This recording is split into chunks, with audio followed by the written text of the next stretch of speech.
met up with acquaintance 2 at a Maverick gas station in Draper and purchased from him 15 to 30 round green-blue pills, which she understood to be fentanyl. 1 or 2 pills might be accidental. 20 or 5 times the lethal dose is not accidental, Your Honor. That is someone who wants Eric dead. Manner of death undetermined. The murder trial of Kouri Richins resumes with testimony from the medical examiner. Plus, was her marriage in trouble? A family friend testifies that Kouri Richins felt trapped in her marriage. And a father's fate is hanging in the balance. Will defendant Colin Gray be convicted of second-degree murder? Also, an Amish mother accused of drowning her 4-year-old son, saying that she, quote, gave him to God. Defendant Ruth Miller is back in court today. We'll talk about it. It's all coming up next for you right here on Opening Statements.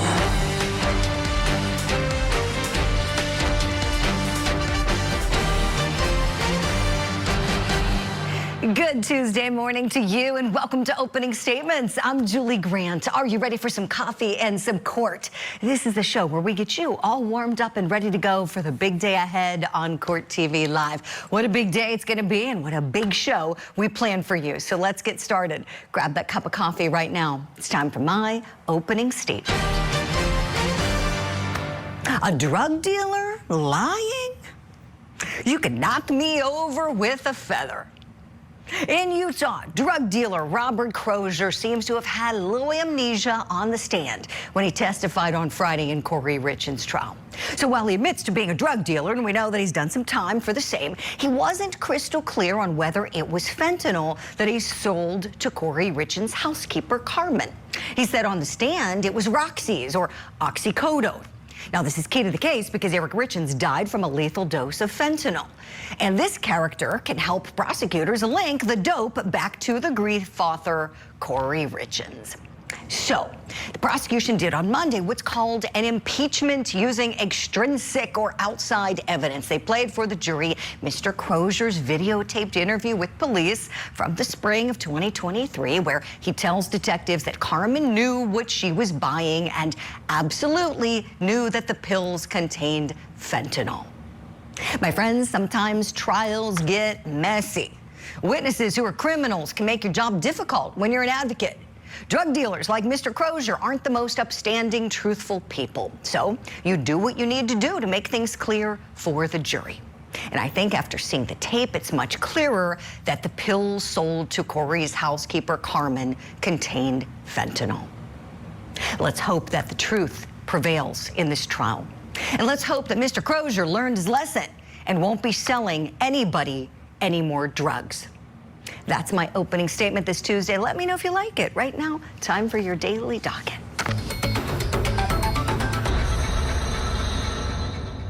I'm telling you right now, we talk about it quite a bit. All the school shootings, things that happen. Yeah, all scary. here. You getting picked on at school? He is. He's getting picked on at school, and is everything okay? That's why I keep going up there. Yeah. You know, because you never really know, and I don't want anything to happen to him.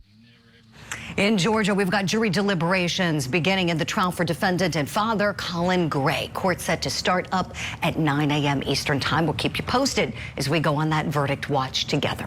In Michigan, we have the state expected to rest its case in the murder trial for Dale Warner. Testimony in that one resumes at 9 a.m. Eastern time.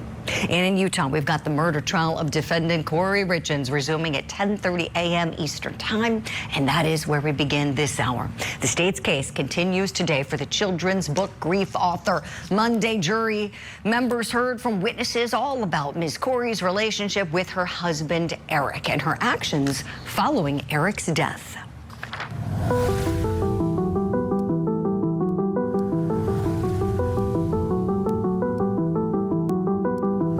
Making a determination of undetermined means that we generally can't decide between two. In this case, I would say actually generally most cases where we certify a death as undetermined, it's because in overdose deaths that we certify as undetermined, it's because I don't know enough about the person's own intent. We see it frequently in the setting, for example, of people that may have depression or other mood disorders and may maybe even prior suicide attempts, as well as they may have substance use history that they use to self-medicate their depression and things. And so in this case in specific, we did not really have any concerns about suicide in this case, but there had been concerns related to our office that perhaps someone had done something to provide this to him, and that he didn't just take it himself. But we didn't know. We had no idea how he got the stuff into his system, and so with that, we were left with undetermined. So the choice there would have been, as opposed to accident and suicide, it was accident and homicide. Correct. Kouri and I were finally in a position where our husbands were no longer with us. We were just discussing life. We both have kids, our marriages, and Kouri opened up and shared that things were difficult at home. A word I remember is that she felt trapped. I learned that their marriage had a prenuptial agreement. She explained she was frustrated in the relationship, but also it would be difficult to leave. Eric would end up financially secure, and her the opposite. She mentioned maybe the kids would prefer him with the lifestyle that they had, four-wheelers and toys and opportunities, where she would have less. I felt for her. It was a hard conversation. I knew that things had been hard since their youngest child was born, and I was tender towards her current circumstance. Is that the context of the conversation you were having that day, that she believed he was having an affair with a coworker, and that's why she was upset with her marriage and talking about divorce? I don't recall that. Were you aware of it at that time, that there was an affair going on between Eric and a coworker? I'm having a difficult time understanding, because I think there was a friendship with a lady, but I don't know exactly what was going on. Understood. That's fair. So let me rephrase it. Did you become aware that Eric, at around this time, 2019, had intimate feelings towards another woman that he worked with that was causing problems in their marriage? I don't remember when I became aware of it. All right, so that was a look at day number 6. What do you think the jury is thinking so far? If you were sitting on that jury, what would your impressions be at this moment in time? Let's talk about that with our guests. I'm so happy to have on the program this morning Attorney Ben Chu and Lieutenant Mike Gould. Good morning to you, gentlemen. So let's put ourselves in the position of the jury. What might they be thinking? Ben, your thoughts, please. Good morning, Julie. I thought your opening statement was spot on. If I'm on the jury, I'm thinking 3 words: guilty, guilty, and guilty. Tell us how you really feel, Ben Chu. Tell us what you're really thinking. I love that you always give us your straight, honest opinions on these things. Mike Gould, are you thinking guilty, guilty, guilty, or you still have some doubt in your mind? Thoughts? Well, you know, I love you guys both, and I love your very definite opinions. Ben is not ambiguous in that way at all. But I will tell you, if I'm sitting on the jury, the 3 things I'm thinking: I'm not sure, I'm not sure, I'm not sure. Circumstantial cases always concern me without the proverbial smoking direct evidence, which rarely there is. You know, but being in the judicial system for 40 years, testifying on both sides as an expert for the prosecution and the defense, I come in 100%, 110% certain of my opinion. But the facts and the circumstances don't always hold up. I hear you, and you know I love you too, Mike, and I respect your opinion always. So let's work through this. Okay, so what might be giving you the most doubt? Well, you know, the law is peppered with reasonable doubt, right? And the prosecutor has to prove this beyond a reasonable doubt. So, again, I have to listen to the totality of the facts, the totality of the evidence. But again, it's not really guilt or innocence, right? In our judicial system, it's being able to protect people's rights. And, you know, if we rely on text messages, what friends said, I wanted to kill her, I hate him, he's going to take my kids, all of these things, I think Maybe I'm wrong, but these are conversations people are going through in a divorce with children and their future and all of these things, the motives that we always see, right? Jealousy, money, revenge, all of these things. So I'm waiting for that beyond a reasonable doubt. Fair enough, Mike. Ben, let me go back to you. Is there one fact or multiple facts, for you that really tip the scales of justice in this one? Like, if you were to say it most succinctly, what is it that makes you sure she did what the state of Utah says she did? I think the fentanyl, and I think the drug dealer's lack of memory almost makes the case stronger. I thought the prosecution's impeachment of its own witness that you showed in the earlier clip, I thought was exceptionally compelling. I mean, 5 times what is necessary to have killed Eric was what he ingested. I thought that, in addition to, they've made a very strong proffer as to motive, that she had a girlfriend, she had a boyfriend, she had a lot of financial incentive, whether the jury heard it or not, that she falsified certain documents and took out line of credit on the property. I think it's all there. Mm-hmm. Right, but if you look at the big picture with this woman and the whole context, when you think about how she took out a life insurance policy on Eric 2 weeks before his death, we knew several weeks before his death, he thought that she poisoned him. He ate a sandwich and went to the hospital because he thought that she had poisoned him. So there we have, what the prosecution will say was attempt number 1 on his life. And as you noted, the motive to be with this lover and also to eliminate that massive debt, $4.5 million in debt that she owed to, I believe, 20 different creditors at the time. Mike Gould, are these things convince you at all as we're having this conversation? Oh, yeah, absolutely. But I believe in the criminal justice system strongly. I believe in the Constitution. So, yeah, she probably is guilty, but it has to be proven. So most surprisingly, many of these cases you covered, Julie, I'm surprised there's not a plea deal. When they look at the facts, that they're really rolling the dice. And in this case, I agree with both you and Ben. But the question is there any reasonable doubt that one juror in that jury pool is going to be like, wait a second, this is, especially with the scientific evidence, because you could have, again, experts on both sides. I don't know if there is an expert on the other side, frankly, but that dispute the facts. And then once that's implanted in the juror's brain, it's reasonable doubt. Mm-hmm. Sure. Well, I love the point you brought up about why not a plea deal? And obviously, you gentlemen know we're just not privy at Court TV to those discussions unless someone lets us know after the fact if there was something offered or if there were negotiations. But on that point, Ben Chu, let me ask you this, please. Is there something that you think could have been an appropriate offer by the state of Utah to resolve this, to not put the Richins family through a trial and to also administer justice for Ms. Richins if she did what the state says she did? Yeah, I think a plea might have been in order, but again, as you pointed out, we don't know what the communications were, and someone who's capable of doing something like this and leaving her 3 children without their father may not think the way we do, and it may be her decision to roll the dice. That's a great point, Ben. That's a great point. You can offer great pleas to defendants if they are not reasonable people. I know you both have seen it many times.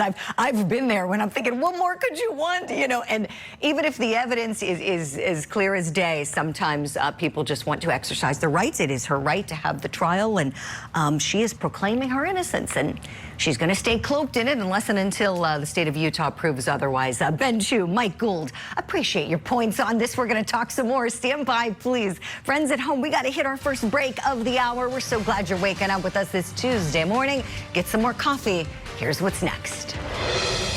He's a good kid.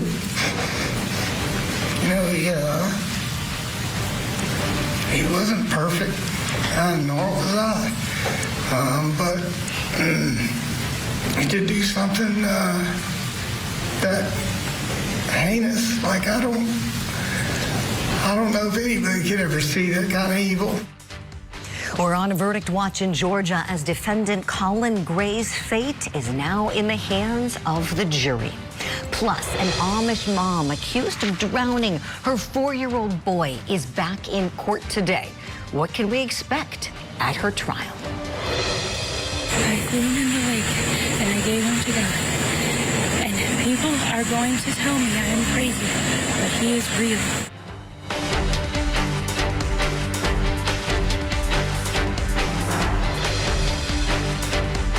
Worked hard all my life. I learned the secret to success is speaking in your authentic voice. And I bring that lesson to my show every morning. Opening Statements with Julie Grant. Weekday mornings at 8, 7 Central. Only on Court TV. Kouri has paraded around portraying herself as widow and victim while trying to profit from a book about his death. I never knew evil like this existed. The Grief Author Murder Trial. Live coverage weekday mornings 8, 7 Central on Court TV.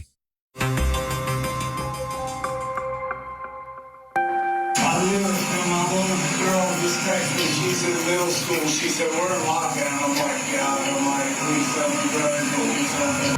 I wasn't standing there very long, but I heard a voice that said, he's got a gun.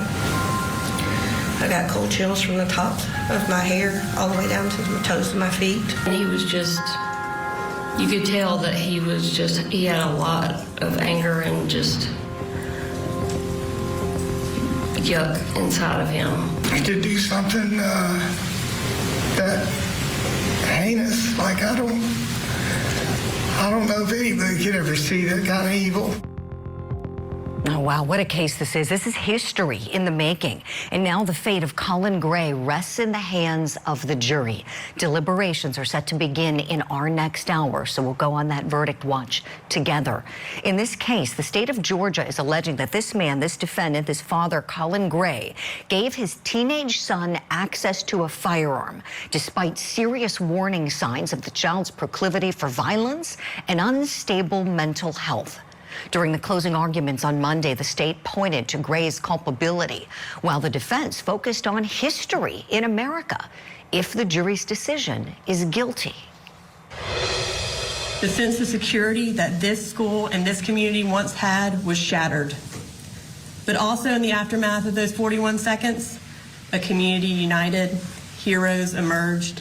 Parents from all backgrounds came together on the football field to try and find and embrace their children.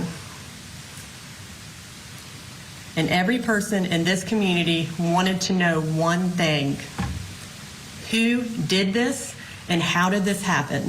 That man and his son are both responsible for the immense suffering that occurred on September 4th. The blood is on their hands, and the defendant needs to be held accountable. Talk about Colin. When the police came to interview him, he cooperated. He gave them a statement immediately. He told them they could go in the house and search. He gave them permission to search the phones. He did everything that he could to cooperate, still not knowing exactly what and how this could have happened. If you have a child that may have a tendency to drink, and you buy that child a flashy car, and you don't lock up your liquor, and he goes out and kills somebody, that's exactly what we're talking about. Do you want this to be the way the law is? This is the first case in Georgia like this. Do you want to make a law? You want to make the law that way? All right, so whose side did you find to be more convincing in the closing arguments? Well, you know, that's one thing. And as we always say, closing arguments, they're not evidence. So what did you think about the case evidence as well? Did you think the state proved its case against Colin Gray? Let's talk about that. Let's bring in our guest analyst now. Still with me, high-profile attorney Ben Chu, and want to welcome in now law enforcement expert Dr. Sonny Slaughter. Good morning to you both. All right, Sonny, I'll begin with you, please. Your thoughts on whether the state carried its burden? Good morning, Julie. Good morning, Dan. So great to be with both of you. So, I think the state carried its burden, but I do have to say, as a mother with 4 children, I think we need to be cautious and careful about how we look at these cases. And in this particular case, the facts are clear that the father who was responsible and who understood that his son had some issues allowed him to have unfettered access to a firearm. It wasn't that he took his son hunting. That's fine. I believe in gun ownership, have children. We've done all of this stuff. But the unfettered access then gives him culpability and responsibility and accountability. And I think that's where the state's case was strong, because he should have been responsible and he needs to be held accountable in some form or fashion, because he increased liability by not addressing his son's mental health and allowing him to have just full access to guns and firearms and ammunition. That's not how it's supposed to be, and he needs to serve time for that. Mm-hmm. Right, Sonny. Yes, you know, I think if anybody hasn't followed the trial as closely as you and Ben have, you might look at it and say, well, wait, is Dad being held vicariously liable for what his kid did? And as you both know, that's not the state's position at all. They're making it crystal clear that he's being held criminally liable for what he allegedly did. In those things you said, Sonny, is allowing the son to have access to the firearm and extra ammunition, even after the son made a threat previously to shoot up a school, after the son was violent in multiple instances with his mother, after they were medicating the son with the mom's medication, after the son was noting he was hearing voices, after all these things. That's where the allegation of the enabling comes in. So thank you for that. Ben, I want to get your thoughts on the same question, you know, the burden question. You know, it lies with the state of Georgia. Are you convinced in what they've presented? Yes, Julie, I agree with you and Sonny. I put aside the threshold decision of buying the AR-15 style weapon as a present. I think what the prosecution honed in on was the absurdity of the defendant's position. He's saying that he could not afford a gun locker, which I think is an argument which absolutely insulted the intelligence of the jury. The jury knows that the father could have afforded a gun locker, could have used the gun lock which came with the gun when it was purchased, or simply taken the gun away from his son. Any of those things could have been done. Any of those things would have been done by any responsible or even irresponsible parent. So I do believe that the prosecution has more than met its burden, and I think we'll have a very short jury deliberation here. A really sharp analysis, Ben. Thank you for that. Yeah, you're exactly right. I love what you said about jurors are smart. They're going to go, wait a second, you're telling me this guy couldn't afford a gun safe or a lock? Come on now. In the way those guns were laying around the house, Sonny, when I saw those pictures, I was horrified at that. I'm curious, were you as well? Yes, I was extremely horrified by that. And how irresponsible is that? He had a daughter in the home. There was another child in the home. And just even having guests that come over, other children that can come over and visit, that is so irresponsible. If you are a gun owner, if you have weapons in your home, then they need to be secured at all times, at all costs. And if you cannot do that, you do not need to have them. Period, point blank, full stop. That's Amen. It. Amen. I'm with you 100%. This was so egregious to me. I just keep saying this case is just outrageous, that anybody would have seen this coming from a mile away. And this dad, okay, it's fine. You want your child to have a hobby, go hunting, fine. But then as soon as you see that he's behaving in a dangerous way and he's mentally having severe difficulties, that gun should have been the first thing out of his hands, and he should have gone to a doctor next. Neither of those things happened. Now here we are, and the state is saying, but for dad giving son the firearm and the ammunition, this 14-year-old child wouldn't have been able to carry out the mass shooting. So therein lies the state's argument. The defense position, we know that there was a lot of focus on members of the jury. Look, if you go this far to hold this parent responsible, this is a slippery slope in America. Ben Chu, your masterful advocate, tell me, did you think that was the right approach with the jury to kind of put this like public responsibility on them and get them thinking about how their decision could make and change the course of history? I don't think it's a bad approach. I didn't buy the analogy at all. The analogy is you buy your child a sports car, you leave the liquor cabinet unlocked. I think it's too attenuated. I don't think it's an analogy which fits the circumstances of this case. So I think it falls short. Mm-hmm. Yes.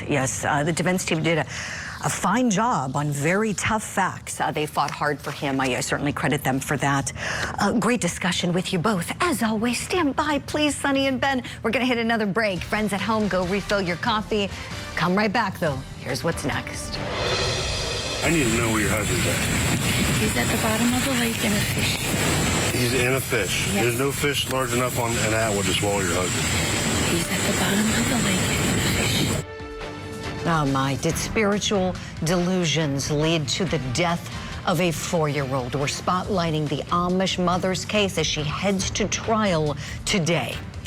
And with Kouri Richins in a troubled marriage, the testimony from a family friend that could tip the scales of justice.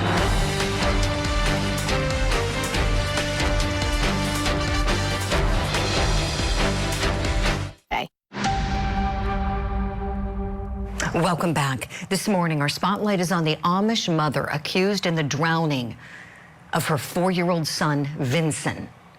This was seen on video, and she was saying that she was giving Vincent to God. I gave him to God today. You gave him to God today? Yes. What do you mean by that? I threw him in the lake, and I gave him to God. And people are going to tell me I am crazy, but he is real, and he loves you. He really does love you. He loves you. And I doubted him. I doubted him so many times. But I am to tell you, he is coming soon. He is coming very soon. Prepare your hearts. The end is close. And I'm for sure supposed to tell you that he does love you. Ruth Miller will be in court this morning. She has opted for a bench trial, so no jury. Miller has pleaded not guilty by reason of insanity, and prosecutors allege that she drowned her son believing that God was speaking to them. Authorities say their husband, Marcus, tragically caused his own drowning death that same day. Now, while she was competent to stand trial, the judge could still send her to a mental institution if there's a finding of not guilty by reason of insanity. So she would be in the confines of a state-run mental hospital if the judge finds according to her plea. If not, it would be potentially state prison for her if she's found guilty. Let's talk about this. Let's bring in our law enforcement analyst guests, Sonny Slaughter and Mike Gould. Watching that video, it gets sadder and sadder every time to me. I think I've seen it multiple times. And at first, I think my first reaction looking at it was just, I was so angry at what happened. I think everybody in the public was outraged when you hear about this. And then you watch it and you watch it and you see she is clearly unwell. Sonny, your thoughts on how this is going to go today, please.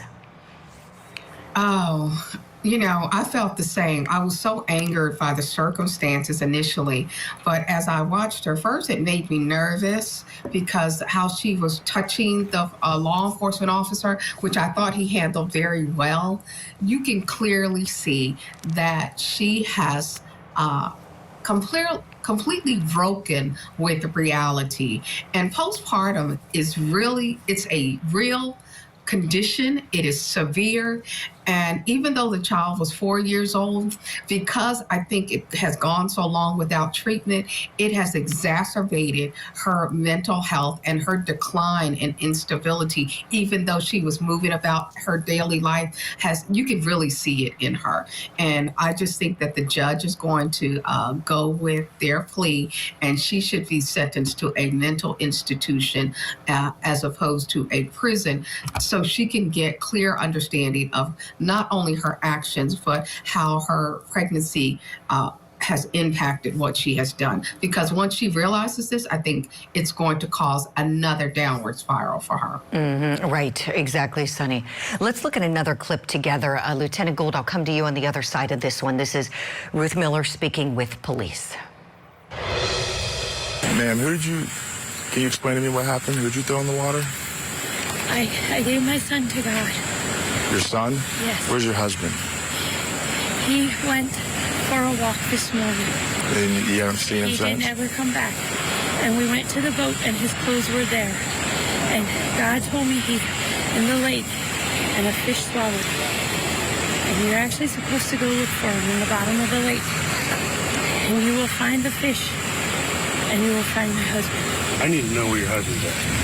He's at the bottom of the lake in a fish. He's in a fish. Yes. There's no fish large enough on an Atwood to swallow your husband. He's at the bottom of the lake in a fish. What was going through the minds of these police officers? Lieutenant, what are you thinking as you're watching them interact with her?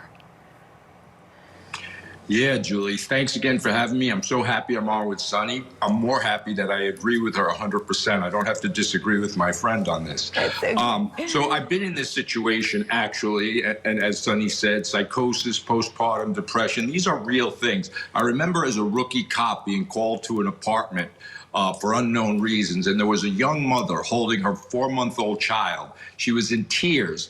And she said to both me and my partner, you have to help me. I want to hurt my child. And we obviously took the child, called social services, et cetera. But I was so happy that she was having psychotic episodes, but she had this moment of clarity to call 911. And now, in retrospect, I think back on all these cases, if these people would have recognized this, which obviously they couldn't ahead of time. So again, that child that I dealt with would have been dead. Now, I'm not sure. She certainly got adopted and is living a life. She's alive. So yeah, I agree with you. Filicide, the killing of a child, it's not that it's uncommon, but not that uncommon. Andrea Yates, Susan Smith, Casey Anderson, yeah, something like that. This is. You know what I meant, but it's not uncommon. So I agree. I think 100% with the bench trial is probably wise, and the judge should go to a mental institution because she's obviously not well and probably won't be well. Right. And speaking of Casey Anthony, you never know what can happen. She was acquitted by that jury of the murder charge, so who knows? Here, this lady is going judge, which tells me, I have a feeling that this is going to be very expeditiously done. I'm envisioning perhaps a stipulation to the facts, perhaps, a very specific witness testimony, perhaps only confined to the mental health issues. I don't really see challenges to the facts, but more so, it seems to me, going bench rather than jury. That's indicating to me, I think that this defense team knows what they've got, where the fight is. The fight is not in contending who did this, but it's mitigating the future and the damages and what could happen if this woman is allowed to walk amongst us and allowed to be back with her other kids. So this morning, she's going to go before the judge, and we're going to keep everybody posted as to what happens there. Final thoughts with you both. Sonny, I want to ask you, you do so much law enforcement training work. How would you grade these police officers in the way that they handled this situation, this emergency, and this mentally unwell individual? Well, first, let me say I'm so glad to be on with Mike. This is our first time together. I love him. But I think they did an excellent job. They were very calm. They were focused. They were not rushed or hurried. And I think this is really good training. And I thought about this. This is a really good training video. And particularly these clips that Court TV is showing would be really good for law enforcement professionals to show compassion, empathy, while also doing their job as law enforcement, asking the right questions, being present in the moment, not being distracted. This is a good opportunity for law enforcement to learn. And using this clip is something that I would absolutely use in training. I think they handled this case very well, given the circumstances. Definitely. Lieutenant, I see you nodding. You agree? Of course, 100%. It could be a training video. If you notice, these guys are mature, seasoned officers. Sure, she violated their personal space. That doesn't give them, technically, they could have taken her to the ground or pushed her away. The other officer, if you notice, was kind of triangulated around her if something went sideways. But this is mature, and this doesn't happen. This is probably the first call they ever get in their entire police career of something like this. So I thought it was amazing. Agree again with my friend Sonny.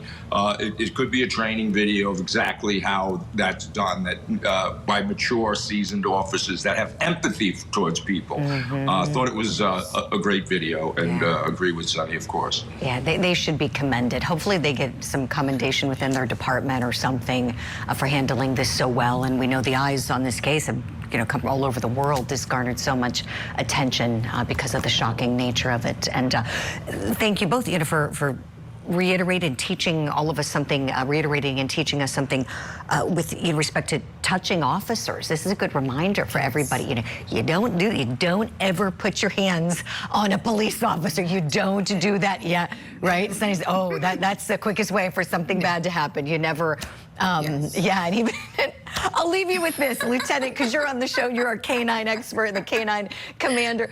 When I would run into my friends, who are canine handlers, around the courthouse and all that, and you want to say hi if it was somebody I haven't seen in a while, and I was always like, oh, I want to hug you, but I don't know what that dog's going to do. I'm not going to hug you because I don't want, and that was always a smart move, They're protective. All right, we got to go. We'll hit a break and be right back. We're talking about Kouri Richins and what is tipping the scales. Was she trapped in her relationship with Eric? Well, that's what his friend says she said. That's next. Worked hard all my life. I learned the secret to success is speaking in your authentic voice. And I bring that lesson to my show every morning. Opening Statements with Julie Grant. Weekday mornings at 8, 7 Central. Only on Court TV. Now for what's tipping the scales in the murder trial of Kouri Richins. She's accused of murdering her husband, Eric, with fentanyl. A key prosecution witness named Allison Wright worked at Eric's business and testified about Kouri opening up to her during a vacation. Kouri opened up and shared that things were difficult at home, and a word I remember is that she felt trapped. At this time, I learned that their marriage had a prenuptial agreement, and she explained that she felt like she was frustrated in the relationship, but also it would be difficult to leave. Eric would end up financially secure, and her the opposite. She feared what would happen in divorce. She mentioned that maybe the kids would prefer him with the lifestyle that they had, four-wheelers and toys and opportunities, where she would have less. She feared how she would be represented by him in the community. I felt for her. It was a hard conversation. I knew that things had been hard since their youngest child was born, and I was tender towards her current circumstance. What did you think of this witness? Really adding another facet to all of this, that there was a prenuptial agreement in place. So Eric Richins was very successful, very wealthy because of his success and hard work, and he had protected his money, apparently, in that agreement. And so if Kouri Richins had gone the divorce route, she wouldn't be sitting so well financially. Let's talk about that. Let's bring back in celebrity attorney Ben Chu. Ben, your thoughts on this witness that the state called and how she moves the needle with the jury? Julie, I think she was a damning witness. She clearly is sympathetic to the defendant. Her testimony was very reluctant, which made it all the more credible. And the existence of the prenup absolutely gives her a very solid motive to murder her husband. So I thought the testimony was absolutely damning. Yes, that's a perfect word for it, Ben.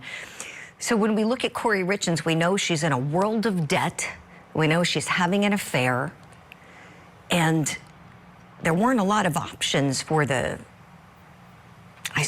way out of the debt. She could tell Eric, ask Eric for money, but maybe Eric had given her enough money. You know, we know that he was the one funding her failed business ventures. Ben, how do you think the state needs to paint the picture to the jury? You know, I'm thinking ahead to closing arguments about this.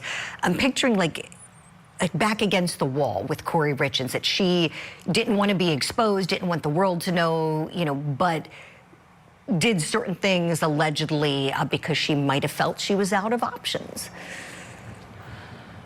Yeah, I think go through. I'm sure they made those promises at the beginning of the trial, what the evidence would show. I would remind the jury of the opening arguments and what they said they would prove, that they would prove not only the hard facts, but also the circumstantial evidence supporting it, and just tick through the evidence. And I would highlight the testimony of Kouri Richins' friend, who I think the jury could see was a reluctant witness, wanted to help out her friend, the defendant, couldn't even corroborate the idea, the notion that Eric had an affair himself. Not that that would have justified being murdered, but she obviously that didn't happen.